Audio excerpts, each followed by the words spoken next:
मनोस्तु सतरूपाया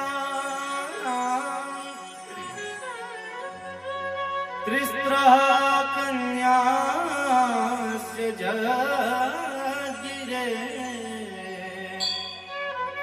आकुतिर्देवहूतिश्च प्रसूतिरिति विश्रुता प्रसूतिरिति विश्रुता। मनोस्तु सतरूपायां त्रिस्त्रः कन्याश्च जगिरे आकुतिर्देवहूतिश्च प्रसूतिरिति विस्तृतः। तीन कन्याएं होगी, आकुति, देवहूति और प्रसूति। इसमें से जो मझली बेटी हैं देवहूति, सर्वप्रथम उनका चरित्र श्रवण कराया। कहा कि जो देवहूति जी हैं इनका विवाह करदम ऋषि से हुआ। और विवाह भी कैसे हुआ? ब्रह्मा जी यूं ही ध्यान लगाए थे, मन में इच्छा हुई सृष्टि की, तो वहीं से करदम जी प्रकट हुए और इनसे कहा कि भाई तुम सृष्टि के लिए तप करो। तो ये अपने श्रेष्ठ विवाह के लिए तप करने लगे, संतान के लिए तप करने लगे। तब करने के पश्चात भगवान ने इनको दर्शन दिया और दर्शन देने के पश्चात इनसे कहा कि हे करदम, तुम विवाह करो, निश्चित रूप से तुम्हारे घर मैं ही जन्म लूंगा, मैं ही तुम्हारा बच्चा बनकर आऊंगा। इन्होंने कहा नहीं नहीं प्रभु, बस अब आपका दर्शन हो गया, अब मुझे संसार की इच्छा नहीं है। बोले नहीं, संकल्प तो तुम्हारे मन में यही था, इसलिए मैं ही तुम्हारे घर आऊंगा, ऐसा वचन दे दिया। वचन देने के पश्चात वहां से चले गए और यहीं मनु जी के बीच की कन्या देवहूति से इनका विवाह हुआ।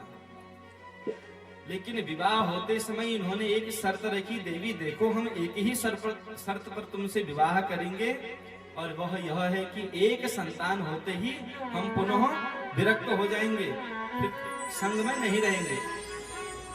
ऐसा वचन ले लिया।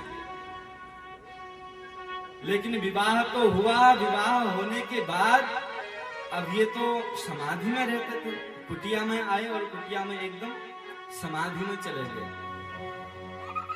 और कई वर्ष व्यतीत हो गए लेकिन समाधि से उठे ही नहीं। कली महाराज विवाह करके आए, घर पहुंचे नहीं, कुटिया में पहुंचे नहीं कि समाधि में चले गए।